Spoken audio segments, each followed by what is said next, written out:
नमस्कार दोस्तों, स्वागत है आपका मेरे चैनल कॉमिक्स लाइफ में। शुरू करते हैं सुपर कमांडो ध्रुव की एक और मज़ेदार कॉमिक्स, बर्फ की चिता पार्ट 2। एक बटन दबा और पानी का बहाव धीरे धीरे बंद हो गया। अब तो पानी सिर से ऊपर हो रहा है। अभी कहाँ? अभी तो पानी सिर्फ घुटनों तक ही आया है। अगर बात समझ में ना आए तो चोंच बंद ही रखा करो। मेरा मतलब है कि अब बात हद से बढ़ गई है। अब इस लड़के को काबू में करना ही पड़ेगा। ध्रुव बेखबर नीचे गिरे पत्थरों को ध्यान से देख रहा था और उसके चारों ओर शिकंजा कसता जा रहा था। उधर चिंगालू का मन बेचैन था। मैंने तो ध्रुव को मार ही डाला था, पर फिर भी उसने अपने को खतरे में डालकर मेरी जान बचाई और मैं इस वक्त उसकी कोई मदद नहीं कर रहा हूँ। धिक्कार है मुझ पर। अगर ध्रुव को कुछ हो गया तो मैं अपने आप को कभी माफ नहीं कर पाऊंगा। अचानक तभी, यह कौन है? पिताजी ने तो किसी भी यति को शाम के बाद बाहर निकलने को मना किया है। यह जा भी उधर ही रहा है जिधर ध्रुव गया है। इसकी छुप छुपाकर जाने के अंदाज से साफ पता चल रहा है कि इसके इरादे नेक नहीं हैं। इसका पीछा करके देखना पड़ेगा कि यह आखिर जा कहाँ रहा है। उधर ध्रुव 3 प्राणियों के बीच में घिरा था और सबके हाथों में वही खतरनाक हथियार थे। ध्रुव ने पुरानी चाल एक बार फिर आजमानी चाही, लेकिन इस हथियार की ऊर्जा खत्म हो चुकी है। इस वक्त ये मेरी हत्या करने में भी नहीं हिचकेंगे, लेकिन यह भी पक्का है कि ये इस हथियार का प्रयोग अपने ही साथी पर नहीं करेंगे और इस बीच मैं अपना काम कर लूंगा। ध्रुव का निशाना अचूक था। बाकी दोनों प्राणियों के हथियार भी गहरी खाई में जा गिरे। अब मुकाबला 3 से 1 का था और ध्रुव की नज़र में यह मुकाबला बराबर का था। अब मैं जो कुछ करूंगा उसके लिए मुझे किसी हथियार की जरूरत नहीं है। ये तो गया, लेकिन इतनी देर में इसके दोनों साथी मेरे पास आ पहुंचे हैं। अच्छा ही हुआ, वरना मुझे चलकर इनके पास जाना पड़ता। ये गया नंबर 2। गुस्से से भरे ध्रुव के हर वार में बुलडोजर की सी ताकत भरी हुई थी। अब नंबर 3 की खबर लूं। पहले इनको अच्छी तरह से पीट पीट कर अपना गुस्सा निकाल लूं, उसके बाद इनसे पूछताछ करूंगा। खेल लगभग खत्म हो चुका था। ध्रुव लगभग जीत चुका था कि तभी उसके सिर पर पीछे से एक कायरतापूर्ण वार हुआ और ध्रुव का मस्तिष्क दूसरी बार अंधेरे में डूबता चला गया। जिंगालू यह सब देख रहा था तो मेरा शक सही निकला। हमारे दल का कोई यति इन प्राणियों से मिला हुआ है, वरना यह कभी हो ही नहीं सकता था कि ये प्राणी हमारी नाक के नीचे रहें और हमको पता तक न चले। लेकिन अब ये ध्रुव को कहाँ ले? वाह, चट्टान का एक हिस्सा दरवाजे की तरह खुल रहा है, यानी यह चट्टान ही इनके छुपने का गुप्त स्थान है। मैं अभी इन सबको नहीं, इस वक्त मुझे ठंडे दिमाग से काम लेना होगा। मुझे मदद जुटानी होगी, लेकिन कैसे? अगर पिताजी के पास जाऊं तो वे फिर कह देंगे कि इससे हमारा कोई मतलब नहीं। बाद में वे गद्दार यति को चाहे मृत्युदंड दे दे, लेकिन तब तक ध्रुव का क्या होगा? अचानक जिंगालू की आंखें चमक उठी। हाँ, एक जगह से मदद मिल सकती है। उधर ध्रुव को जब होश आया। हा, जाग गए बच्चे, हमारे सेंटर में तुम्हारा स्वागत है। तुम तो हिंदुस्तानी बोल रहे हो। कौन हो तुम? हम तुम्हारे जीवन दाता है लड़के। तुम अब तक हमारी कृपा से ही जीवित हो। यह तो वक्त ही बताएगा कि कौन किसकी कृपा पर जिंदा है, लेकिन तुम हो कहाँ के? तुम जैसे प्राणी तो मैंने पृथ्वी पर कभी नहीं देखे। हा, सुनो इसकी बात। यह तो हम लोगों को अभी से दूसरी दुनिया में पहुंचा दे रहा है। मेरे ख्याल से इसको असलियत बताने में कोई हर्ज नहीं है।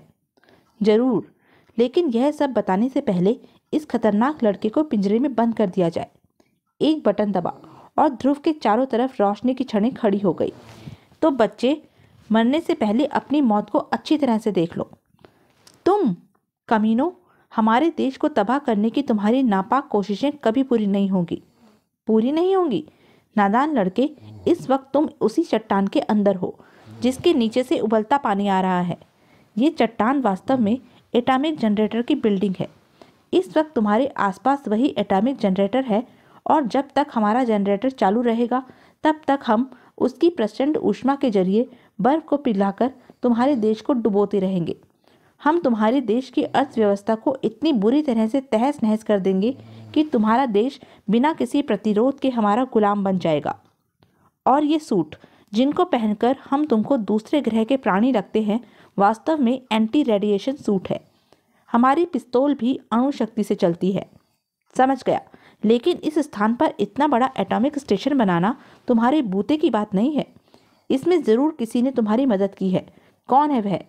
तुम ठीक समझे, अपने पीछे मुड़कर खुद ही देख लो। यतिराज, तुम? हाँ बेटे, मैं।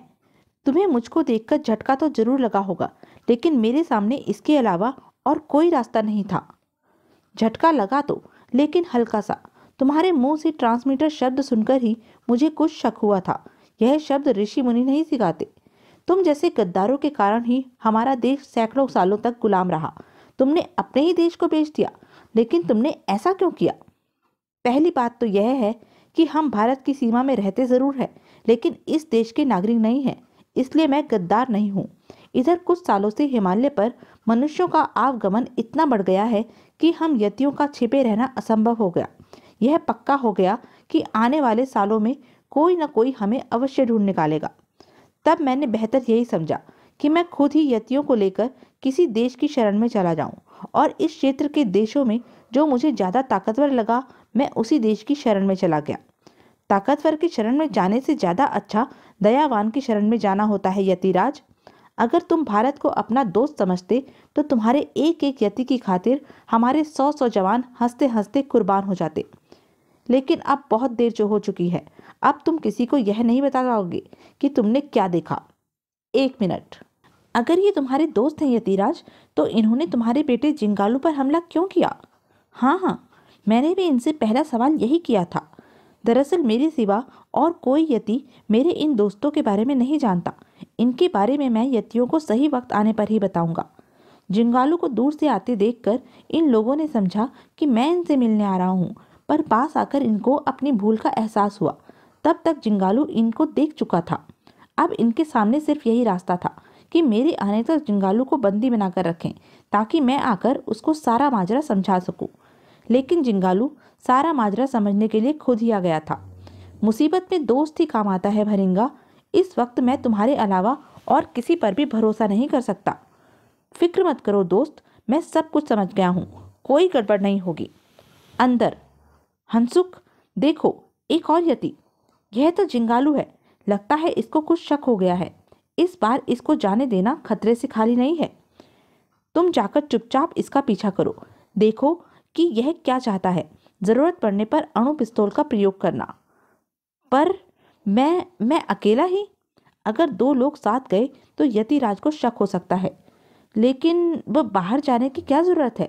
वीडियो स्क्रीन पर सब कुछ दिख तो रहा है। लेकिन बर्फ गिरनी शुरू हो गई है गधे। जल्दी ही हमारे कैमरों के लेंस बर्फ में ढक जाएंगे, फिर हमें कुछ नहीं दिखाई पड़ेगा।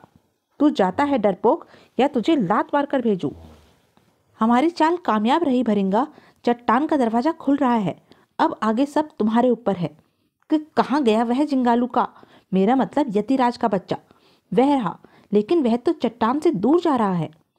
इस चट्टान पर चढ़कर देखूं तो दूर तक दिखाई पड़ेगा। हंसुक ने एक पैर चट्टान पर रखा और तभी चट्टान खड़ी हो गई। साथ ही एक पत्थर जैसा हाथ प्राणी के शरीर से आ टकराया। बेहोश होने से पहले हंसुक चीख भी नहीं पाया। शाबाश भरिंगा। लेकिन जिंगालू, जरा आकर तो देखो कि यह कौन है। यह तो अब मुझे सारा माजरा समझ में आ रहा है।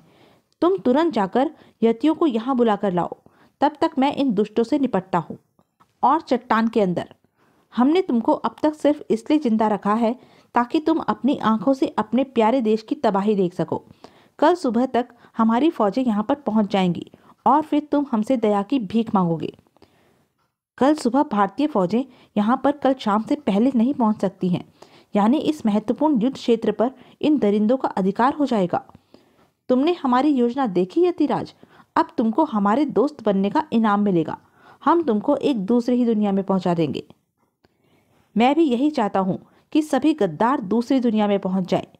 जिंगालू बेटे, तुम? अब मैं तुम्हारा बेटा नहीं रहा यतिराज। अपने देश को बेचने वाला दलाल मेरा बाप कभी नहीं बन सकता। तुमने यतियों से हर कदम पर झूठ बोला। तुमने कहा कि कुछ लोग यतियों पर जासूसी कर रहे हैं। इसी धोखे से मैंने ध्रुव पर हमला किया। तुमने यतियों को झूठा डर दिखाकर शाम के बाद निकलने को मना कर दिया था, ताकि तुम बेखटके अपने नए दोस्तों से मिलने आ सको। मैंने जो कुछ भी किया वह सब यतियों की भलाई के लिए ही। और मुझे यह करने से रोकने वाला मौत के घाट उतार दिया जाएगा। तो तुम भी अपनी मौत के लिए तैयार हो जाओ यतिराज। जिंगालू यतिराज की तरफ लपका और मानो दो पहाड़ आपस में टकराए। गुस्से से पागल दोनों बाप बेटे एक दूसरे पर ताबड़तोड़ वार कर रहे थे। यतिराज का युद्ध का अनुभव जिंगालू से कहीं ज्यादा था, लेकिन जवान जिंगालू के शरीर में ताकत यतिराज से अधिक थी। कंट्रोल पैनल टूट गया और ध्रुव को बंदी बनाने वाली रोशनी की सलाखें गायब हो गई। पर इस समय किसी का भी ध्यान उन पर नहीं था। ये दोनों बंदर तो पूरा एटॉमिक स्टेशन तोड़कर हमारी सारी मेहनत को बर्फ में मिला देंगे। इनको खत्म करके ही स्टेशन को बचाया जा सकता है। तो सोच कह रहे हो, भून डालो सालों को। लेकिन इससे पहले कि उनकी उंगलियां घातक ट्रिगर पर दब पाती, तुम लोग तो यतिराज को सचमुच ही दूसरी दुनिया में पहुंचा रहे थे। क्या तुम्हारी सरकार अपने दोस्तों को इनाम में सिर्फ मौत ही देती है? जो मन में आए बको, सुबह होने ही वाली है। अब हमारी फौजें यहाँ से कुछ ही दूर होंगी और उनके आते ही तभी एक जोरदार धमाके ने बाकी सारी आवाजें दबा दी। अरे, जनरेटर चालू हो गया है और कंट्रोल पैनल टूट चुका है। यानी अब हम जनरेटर को बंद भी नहीं कर सकते। जनरेटर ने पूरी शक्ति से बर्फ को दोबारा पिघलाना शुरू कर दिया। उबलते पानी की प्रचंड धारा फिर से बह निकली। पानी का रास्ता रोकने वाले भारी पत्थर भी धारा के सामने टिक नहीं सके। जनरेटर की गति नियंत्रण से बाहर होने के कारण जोर पकड़ रही थी। तेज गति के कारण स्पार्किंग शुरू हो गई थी। भागो, जनरेटर फटने वाला है। पलक झपकते सभी बाहर निकल आए। भागो ध्रुव, तुम रुक क्यों गए? भागकर कहाँ जाएंगे? इस एटॉमिक स्टेशन के धमाके से कई किलोमीटर का इलाका तबाह हो जाएगा। हम कुछ मिनटों में इतनी दूर नहीं भाग सकते। अब तो मरना है ही, लेकिन मरने से पहले मैं तुमसे माफ़ी मांगना चाहता हूँ ध्रुव। मैं तुम्हारा और तुम्हारे देश का दुश्मन बन गया था, लेकिन अगर तुमने अपनी जान की बाजी न लगाई होती तो हम दोनों अब इस धरती पर न होते। तुमने मेरी आंखें खोल दी बेटे। कोई बुजुर्ग मुझसे माफ़ी मांगे, यह मेरे लिए शर्म की बात है, पर अगर मेरे ऐसा करने से आपको शांति मिलेगी तो मैं फिर से आपको अपना दोस्त कहता हूँ। धन्यवाद बेटे, अब मुझे मौत का कोई डर नहीं है। मौत से तो मैं भी कभी नहीं डरा, पर इस धमाके से जो बर्फ पिघलेगी वह पानी पूरे उत्तरी क्षेत्र में विनाश की लहर। अचानक ध्रुव की आंखें तेज गति से बहते पानी को देखकर चमक उठी। जिंगारू, जल्दी बताओ, तुम इतने तेज बहते पानी में तैर सकते हो? मेरे पिता ने अपनी भूल मान ली है। इस वक्त अगर तुम कहो तो मैं इस नदी का रुख भी मोड़ सकता हूँ। इसकी ज़रूरत नहीं है, वक्त बहुत कम है। यतिराज, आप मेरा एक हाथ पकड़िए और जिंगारू, तुम मेरा दूसरा हाथ पकड़ो। हम 2 मिनट में 4 किलोमीटर की दूरी तय करेंगे। 3 आकृतियाँ तेजी से बहते पानी की तरफ गिरी और फिर पलक झपकते ही तीनों नज़रों से गुम हो गए। दूसरी तरफ दुश्मन देश की सेना अपने मुकाम पर पहुंच चुकी थी। कामरेड, ये दोनों हमारी तरफ भागते क्यों आ रहे हैं और ये चिल्ला क्या रहे हैं? भागो, जनरेटर फटने वाला है, भागो। इन शब्दों ने दुश्मन सेना पर जादू का सा असर किया। भयभीत सैनिकों के कदम भागने के लिए उठे, लेकिन पाप का घड़ा फूट चुका था। पल भर में हिमालय की छाती पर लाशें ही लाशें बिछ गई। इस धमाके की गवाह सिर्फ 6 आंखें थी। बुराई का अंत सिर्फ विनाश ही है। अगर मैं बुराई का साथ देना जारी रखता तो मेरा भी यही हाल होना था। जानते हो ध्रुव, पहले हम लोग बहुत खुश थे, लेकिन जब से हम मानवों की संगत में आए हैं तब से हम पर मुसीबतों का पहाड़ टूट पड़ा है। दिन का चैन और रातों की नींद हराम हो गई है। लेकिन अब तो हम दुनिया के सामने आ गए हैं। अब न जाने हमारा क्या होने वाला है। कुछ भी नहीं होगा यतिराज, आपके बारे में जानने वाले सभी व्यक्ति मारे जा चुके हैं, सिवाय मेरे। दुश्मन देश के गिने चुने व्यक्ति ही आपके विषय में जानते होंगे। उनसे बचने के लिए मेरा सुझाव है कि आप अपना रहने का स्थान बदल दें। बाकी रहा मैं, तो यह मेरा वादा है कि मैं किसी को भी आप लोगों के बारे में नहीं बताऊंगा। आप लोग वैसे ही रहेंगे जैसे पहले रहा करते थे। धन्यवाद ध्रुव, तुमको जब भी हमारी ज़रूरत हो तो हिमालय पर हमको कहीं से भी बुला लेना। हम कहीं पर भी हों, तुम्हारी आवाज़ हम ज़रूर सुन लेंगे। ध्रुव अपनी जगह पर चुपचाप खड़ा दूर जाती 2 आकृतियों को देखता रहा। फिर बाद में, तुमने तो वास्तव में कमाल कर दिया ध्रुव। एक ही झटके में दुश्मनों के होश ठिकाने लग गए। लेकिन सच पूछो तो मुझे यकीन नहीं आ रहा है कि यह काम तुमने अकेले किया है। तुम स्टेशन तबाह करने के बाद वहां से उफनती नदी में कूदकर जिंदा कैसे बच निकले? कोई आदमी पहाड़ी नदी में कूदकर जिंदा नहीं बच सकता।